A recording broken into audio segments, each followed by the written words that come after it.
Effectivement, Monsieur le Président, Messieurs les assesseurs, la défense entend dupliquer et j'avoue qu'elle s'efforcera autant qu'elle peut pour ne pas revenir sur ce qui a déjà été développé. Monsieur le Président, Messieurs les assesseurs, hier, il a été dit ici que nous nous opposons à la requalification parce que nous ne ferons pas preuve des fibres compassionnelles. Monsieur le Président, je pense qu'il est du droit des avocats de la défense, lorsqu'ils estiment qu'une question de droit est soulevée et que cette question de droit est en porte-à-faux avec les droits de la défense, de réagir, de répliquer dans le cadre d'un débat contradictoire, un débat qui peut être mené à bâton rompu, comme on est en train de le faire, et à l'issue duquel vous qui êtes les arbitres et les seuls arbitres en tous les acteurs de ces procès, pour que vous puissiez trancher. Monsieur le Président, vous comprendrez que les principes que nous invoquons à l'appui des arguments avancés ici, ces principes-là, nous ne les inventons pas. Ces principes-là, Monsieur le Président, sont les mêmes que ceux qui sont invocables devant la Cour pénale internationale. Et de l'autre côté, on voudrait obtenir une requalification rentrant dans la compétence de cette Cour pénale internationale et on ne voudrait pas que nous invoquions les mêmes principes qui sont applicables devant toute juridiction impartiale et indépendante.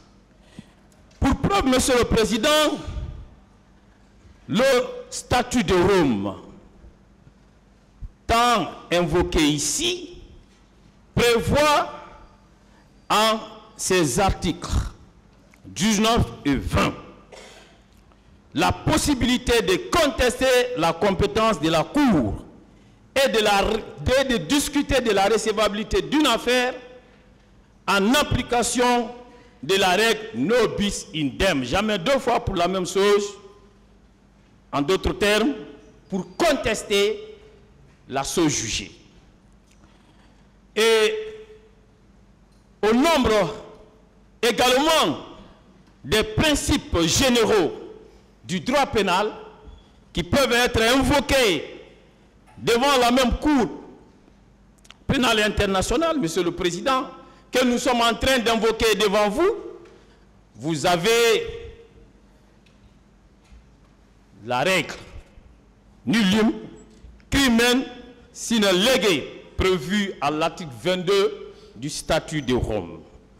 Vous avez la règle nulla poena sine lege prévue à l'article 23.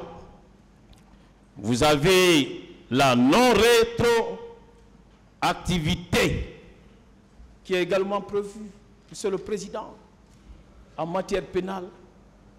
Les règles des procédures pénales sont les mêmes devant toutes les juridictions répressives. Et quel que soit le pays, Monsieur le Président. C'est ce que nous faisons. C'est pourquoi, Monsieur le Président, vous nous permettrez de revenir sur la particularité de l'ordonnance. L'ordonnance numéro 007 en date du 29 décembre 2017. Monsieur le Président, cette ordonnance ne semble pas être bien comprise. Cette ordonnance, Monsieur le Président, n'est pas une simple ordonnance. Cette ordonnance, Monsieur le Président, représente à elle seule 3 ordonnances. À elle seule. Mais il n'y a qu'une seule parmi les 3 ordonnances, Monsieur le Président, qui vous saisit.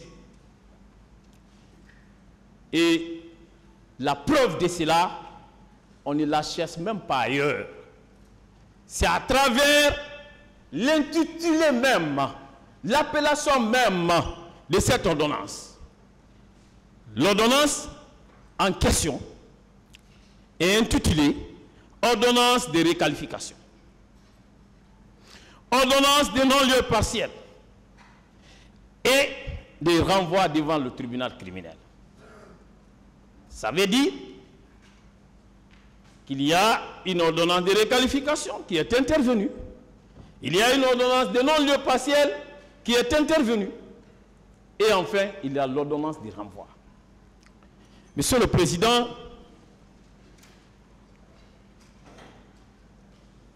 par rapport à chacune de ces ordonnances, nous savons que le législateur est très clair.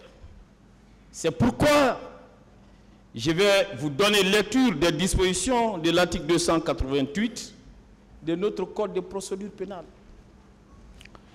qui dispose que si le juge d'instruction estime que les faits constituent un crime, il ordonne le renvoi de la procédure et un état des pièces à conviction devant le tribunal criminel.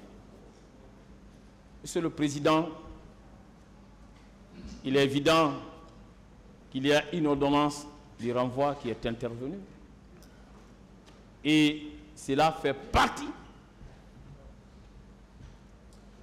des catégories d'ordonnances que la seule renferme.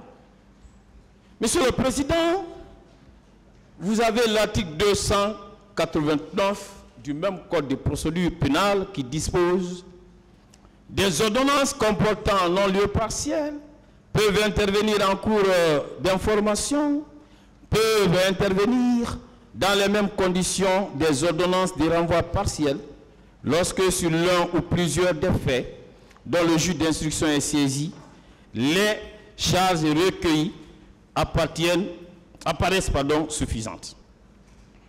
Monsieur le Président,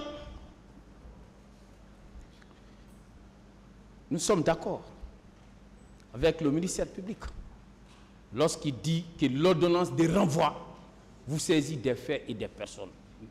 Mais l'ordonnance de renvoi, pas l'ordonnance de non-lieu partiel, pas l'ordonnance de réqualification. Monsieur le Président, l'ordonnance de renvoi vous saisit des faits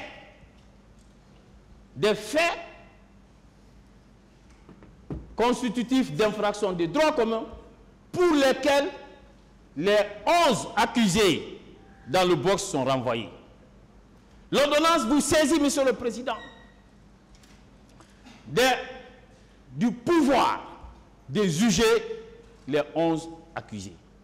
Mais, Monsieur le Président, il est évident que cette ordonnance, qui constitue également une ordonnance de non-lieu partiel, cette ordonnance-là ne vous saisit pas ou ne vous confère pas le pouvoir de juger ceux qui ont bénéficié du non-lieu. Quand vous prenez cette ordonnance, un non-lieu a été prononcé en faveur de M. Mathurin Bangoura et Bienvenu Lama. Pourquoi ils n'ont pas comparu ici? Parce qu'il est évident que l'ordonnance qui a été rendue, que l'ordonnance en date du 29 a également statué sur le renvoi et sur le non-lieu. Dès lors qu'il y a non-lieu en faveur d'une personne, même si le juge d'instruction a statué par la même décision, alors ça veut dire que le juge devant lequel il y a eu renvoi ne peut plus juger ces personnes. Ça, c'est une évidence.